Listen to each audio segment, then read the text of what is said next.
Radio Adelaide 101.5 digital and online. It's The In Show, Australia's only show dedicated to innovation from Adelaide, Australia and across the globe. Hi, I'm David Grice, and joining me in the studio is Troy Sincock, and we're all about building a community of innovators. Yep, The In Show is providing a platform for emerging innovators to really have a voice. We want to know what's going on behind the scenes, some of the struggles people are encountering, the challenges they face, and some of the incredible things that you might only find out about in years to come. We're going to tell you first. And we want to also learn about innovation that's happening all over the world and encourage people to engage in the entrepreneurial activities rather than just trying to be an entrepreneur. Yeah, the incredible thing on the first show was you're chatting to Paul Daly about Entrepreneurs Week and really getting into, what is an entrepreneur and discovering that the city and the world, for that matter, can really benefit from people operating in an entrepreneurial way. We've discovered that some of the most amazing entrepreneurs in the world are really just average people like you and me that just had a damn good idea.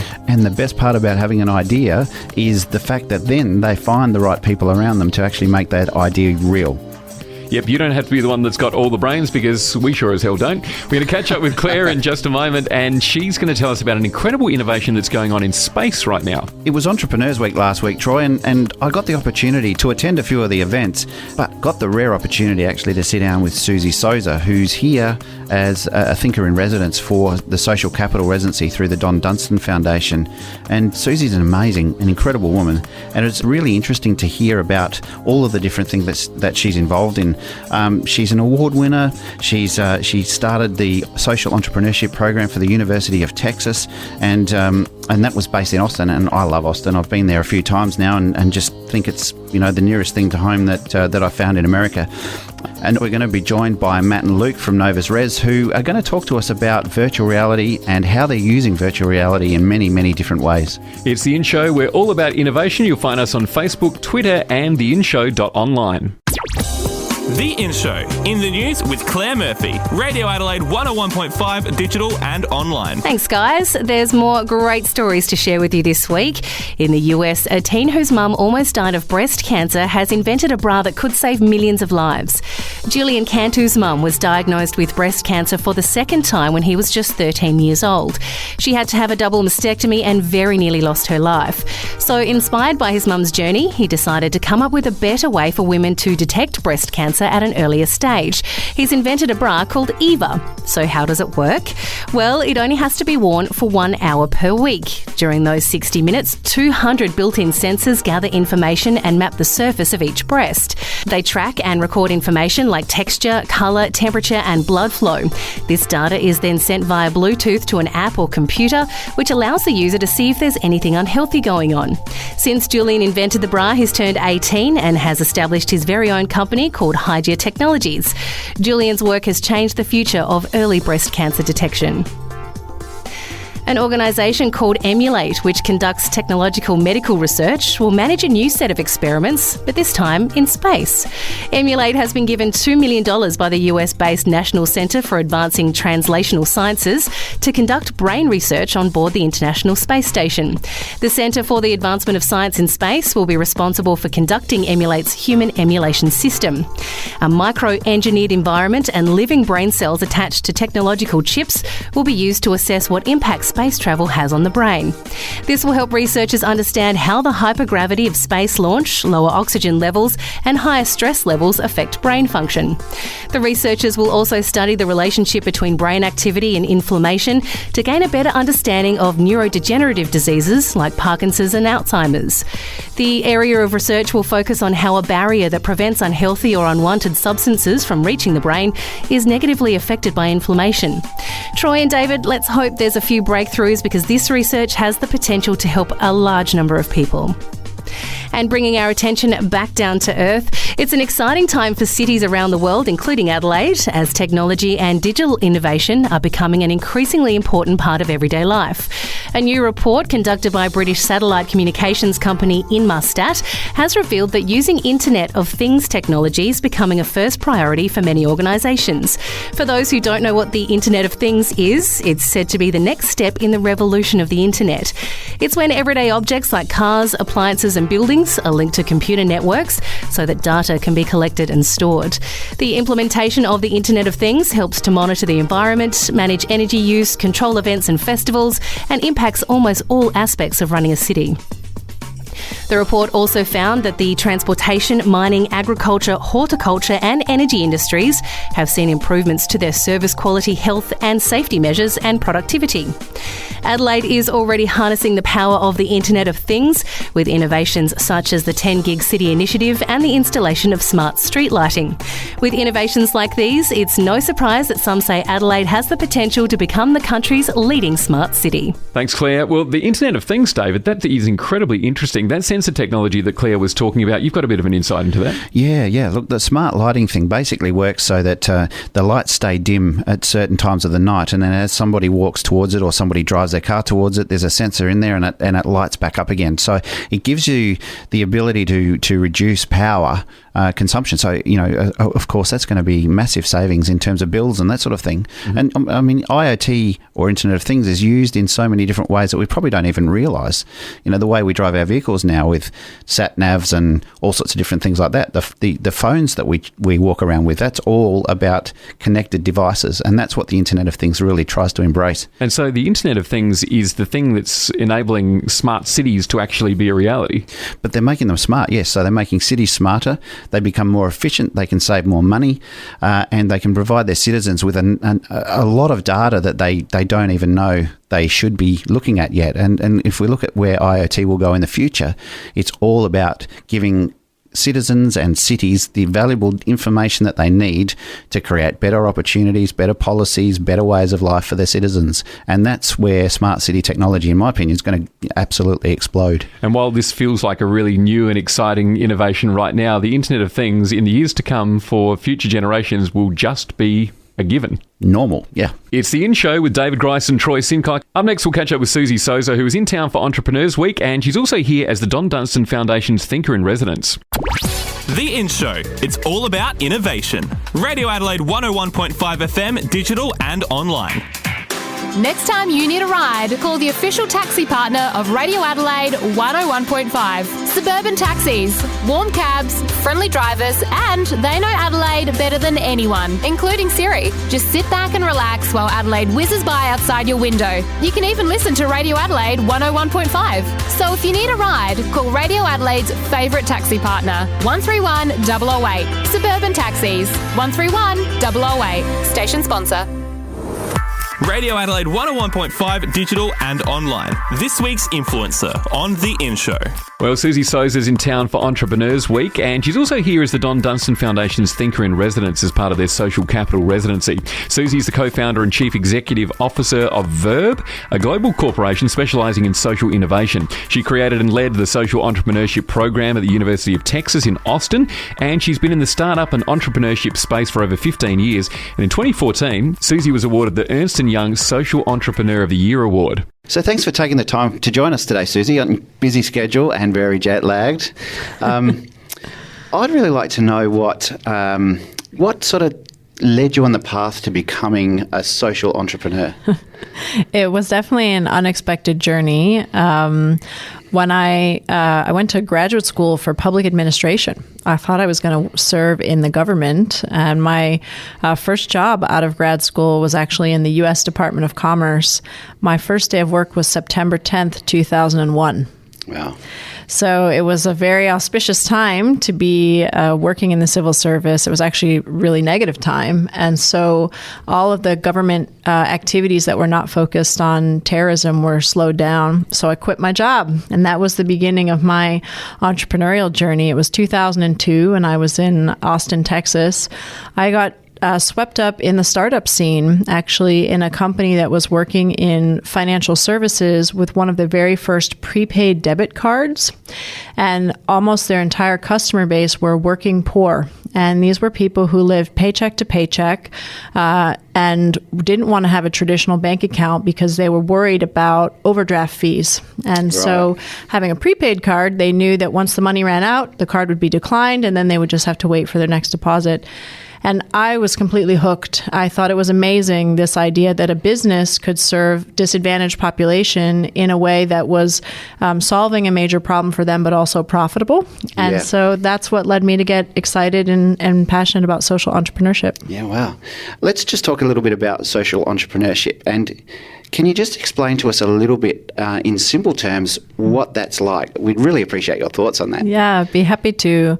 I think the easiest way to think about it is if in the old model, there was a pretty significant division between doing good and making money. Over time, there have always been experiments with things like public-private partnerships and ideas where nonprofits could work with businesses to, help reach more people.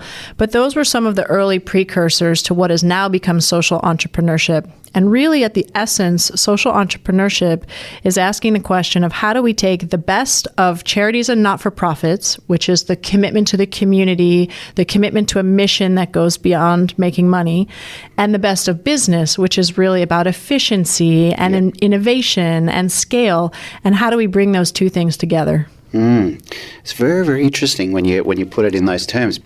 So let's move on to Verb, your current business. Tell us all about that. So Verb was also an unexpected adventure in my life. I love how you call it an adventure. It has been an adventure. I sometimes feel like Verb showed up in a little basket on my doorstep, and it was so cute but abandoned, so I had to kind of take it in. What happened was I was asked to run a program inside the University of Texas that Dell was the financial sponsor for it, and it was a student social entrepreneurship competition where students who had started innovative organizations all around the world could enter to win prize money. And you had some really significant numbers involved in that as well. I read there was something around 50,000 people involved somewhere. Yeah, 25,000 student social entrepreneurs from 100 countries would enter with really interesting business models. So what happened was I discovered there was an incredible business opportunity where Dell was looking for something and these social entrepreneurs were looking for something. And so as I built the program for Dell, other companies started coming to me and saying, could we have this too? And that led me to spin out and create Verb. When we started the company, what we started with was a program where we would help large corporations like Dell, Nike, and IBM connect with startup social entrepreneurs and give them mentoring. And that was the very beginning business model back in 2013. Fantastic. And talking about the program that you ran, is that what led you into this award that you won with the EY Social Entrepreneur of the Year Award? That's exactly right. That was in 2014. And I was very proud because I was the first for-profit social entrepreneur that won that award. Wow, that's amazing. All of the other winners had come from the not-for-profit sector and were being recognized for really innovative programs and services that they were running.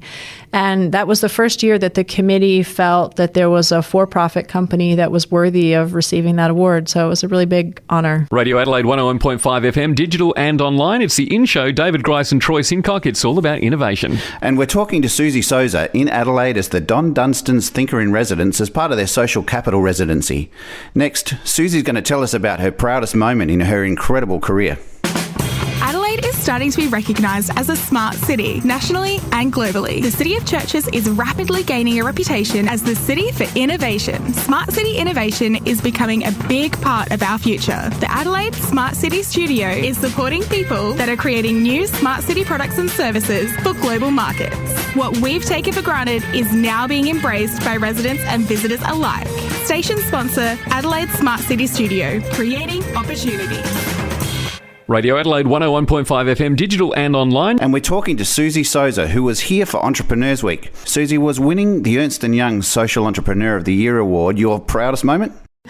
That definitely was a very proud moment. When I think about some of the things that have just moved me to tears, I really think a lot about my team at Verb and the milestones that we've had and that really humbling feeling that 30 people are willing to, come and join you on your mission and work in your company and dedicate their time. They spend more time at Verb than they spend at home with their loved ones. And some of the big milestones, we raised over $3 million of venture capital. Wow, that's amazing. Yeah, we've run 14 different competitions. We're running right now a $10 million water prize. Wow. And actually, it's a great story. That was a very proud moment. We were among 2 finalists to bid to run that competition. And the other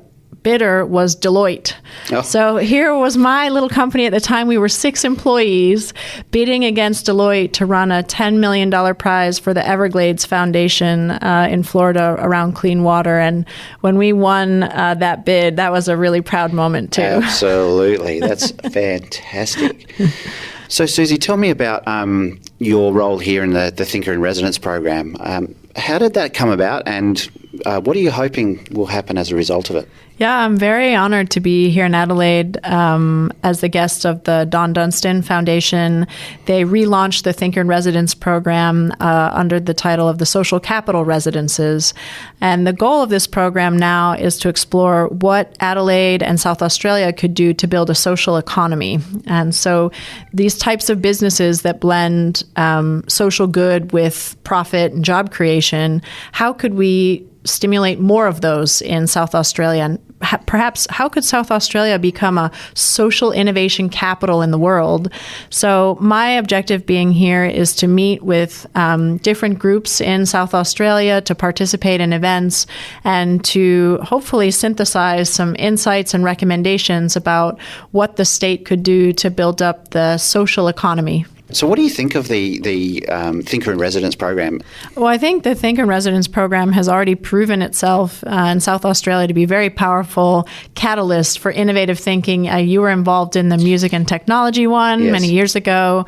And it's funny how an outside catalyst can come in and activate local experts in a way that maybe they wouldn't do otherwise. Yeah, So, build a freshness about it too. yeah, I really feel like I'm not here to tell anyone what to do. I'm more here to extract knowledge from local people who already know what to do and just synthesize it in some way and give it back as a gift and say, here's what you all knew you should do anyway.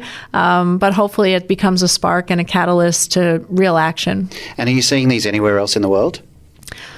I can't think of another similar program. I really do think that it's a special thing here in South Australia, and the level of commitment that the government and the universities and so many other stakeholders have had to this program over quite a long time, I think is really special and significant. We're going to finish off with one final question, Suzi, and it's one that I love to ask all these people that we have in on the show. And it's really about finding out from you what's in. And so this question is really about what you're seeing as emerging technologies or anything that you're seeing coming that we might not be aware of or that you might think is just the next greatest.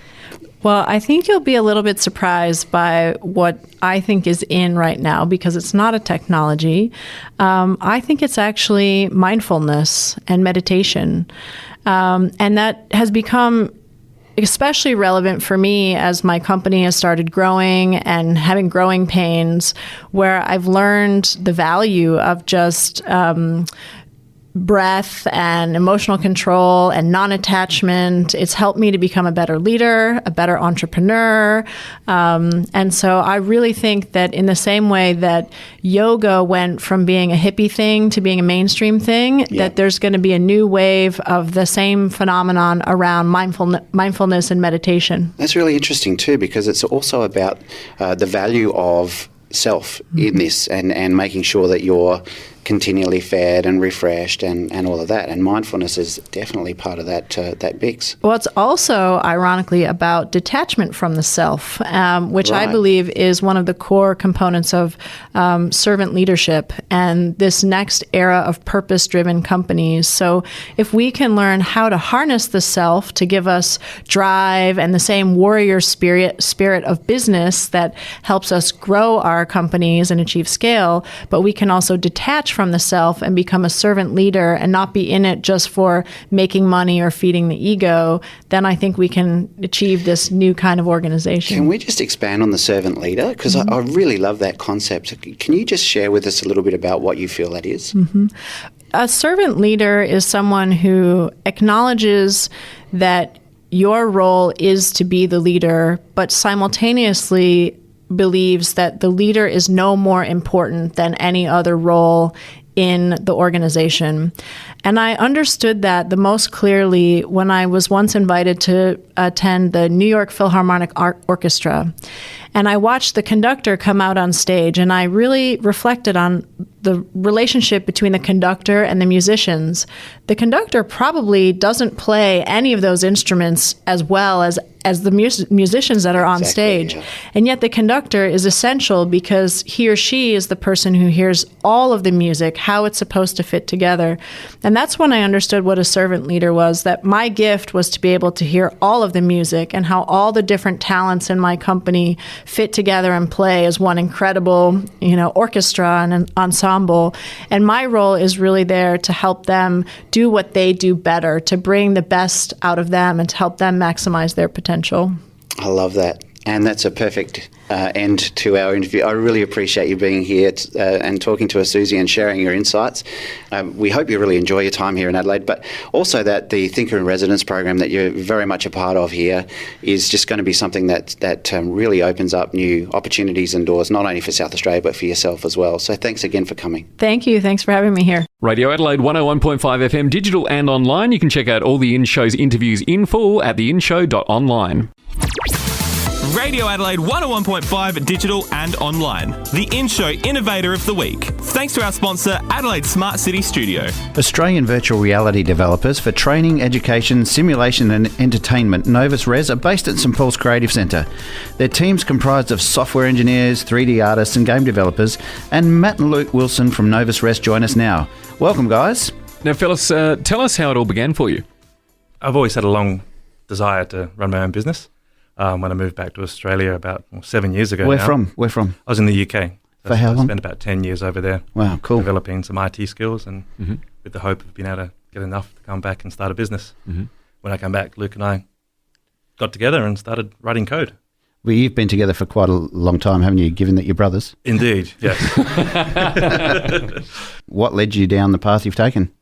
Well, mostly we saw the first Oculus Rift headset come out when they first had the DK1, Developer Kit 1. And Matt gave me a call because he saw it and it's like, this looks really cool. And to be honest, making websites and mobile apps can be really dull sometimes. So it's moving that same sort of tech background using programming and sort of visual media you can use in web design and thinking we can apply that to something a bit more interesting and cutting edge. Yeah, wow. Did the technology feel a bit far off from actual immediate application at the time? Did it just feel like fun? Like, did you feel like this was something you were going to be able to put into play quickly or be, like a first adopter of that technology? Yeah, it was pretty obvious that the market wouldn't be around for a few years. And a lot of the work I was doing in the UK was around web and mobile development from the marketing point of view. What I found was that as soon as you put the headset on, it was a great experience and really cool, but technically it wasn't quite there yet. And from a business consumer point of view, no one knew about it outside of the tech geeks like us. So it was very clear we're going to have to spend a few years continuing with the current business model until the market picked up and the VR became a product you could sell. How do you remain so focused on something that's sort of happening in the background while obviously meantime having to run your own business with whatever you're currently doing day to day? And is that a challenge? For something like this, I guess it kind of wasn't because there was that sort of fun aspect. So we could do the day-to-day work and then stay up till 2, 3 a.m. having a play with all the fun kit. So I think that really helped, having that drive to actually do it at personal interest as well as trying to develop it as a business. And what it meant was that we spent 2 or 3 years playing with the tech, understanding how to build applications for virtual reality, which have put us into a place now when someone comes to us, there's very few problems to solve. So while it was a lot of play, there was actually some business value to that process as well. So when you started with just the two of you, obviously. Did you ever dream in your wildest dreams that you would be employing staff as you are now and have grown as quickly as you seemingly have grown? Not to the same degree. I always thought that was always the plan, to get to a certain size. Have you reached that yet? No, not yet. Not yet. We've got a way to go yet. World domination. We want to get to a certain size, which isn't massive. It's not the Google, but it's still large enough to enable us to keep doing what we're doing at a large enough scale. So is finance, do you think, one of the things that's the most challenging thing for emerging startups, or is it more or other things than that? Finance is obviously a big one. In Australia, we have a much lower rate of investment in our instance in tech companies. There's the risk profile here is a lot different than, say, in the States, where it's easy to get money for tech. Cash flow, those sorts of standard business things are always an issue. If you're building software these days, it's really easy. You can get started for a few $100s. But if you are going down the hardware route, then it can be very difficult because hardware is time-consuming, manufacturing is expensive. So, fellas, we have one very pressing question that we ask all of the people that come into the in-show. What's in for you right now? It's the current family of tech being developed around augmented reality, which spills across into VR, these high-resolution, high-powered mobile computers that are going to deliver in the next year or two a whole suite of VR and AR headsets that are going to be truly mobile, that'll let people walk around and do the things that we've sort of been reading about now for so long, and really start to build a mass market adoption of these technologies. So for me, seeing those products start to appear now at the big trade shows is really exciting. It's going to allow us to do so many cool things.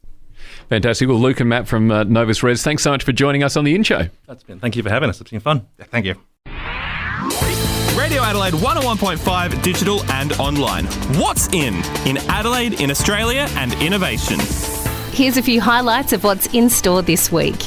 The Innovation and Collaboration Centre at UniSA has a great event on defence and space tonight from 4:30, where you'll discover how industries can use space to test anything from electronics to medical systems. Registrations are essential. It's a busy one on Thursday with 3 great events to check out. Have you recently started or are you thinking of starting a business? The Innovation and Collaboration Centre, as part of their Start Smart series, is partnering with Business Models Inc. to bring you a workshop designed to explore 3 aspects of a successful startup. What's happening in the world, what's your vision, and what's your business model? This one's from 8 till 10:30am. Agile Businesses Need Agile Minds is an action learning industry forum from 4pm till 6pm at the Manufacturing Technology Centre Mawson Lakes. This is an industry forum that will present case studies from manufacturing companies in South Australia and Tasmania, applying the principles of collaborative action learning to create a culture of continual improvement in their organisation. This one is by far my favourite event this week. It's the F-Up Night on Thursday at UniSA's Innovation and Collaboration Centre from 5:30. F-Up Nights, or FUN, is a global movement already represented in 243 cities and 76 countries that celebrates the mistakes and failures of different entrepreneurs. As well as hearing from different speakers, there'll be a chance for Q&A and opportunity to share your own F-Up story, plus plenty of networking and drinks. I reckon I've got a few stories that I could share there. Remember to hit the events page on the In-Show website for all the links and ticketing info. And remember, before you head to your next event, download the Phoner app. Find people easier and market yourself better while using station sponsor Phoner on your mobile. Next week on The In-Show. We'll be speaking to Samuel Conway about how an ex-Adelaidean can actually conquer the world. His company, Zagami, is a visual data exploration and analytics platform, and it's actually designed for everyone. Like, Troy, if you can imagine a picture of a forest from above that's full of life, Yep.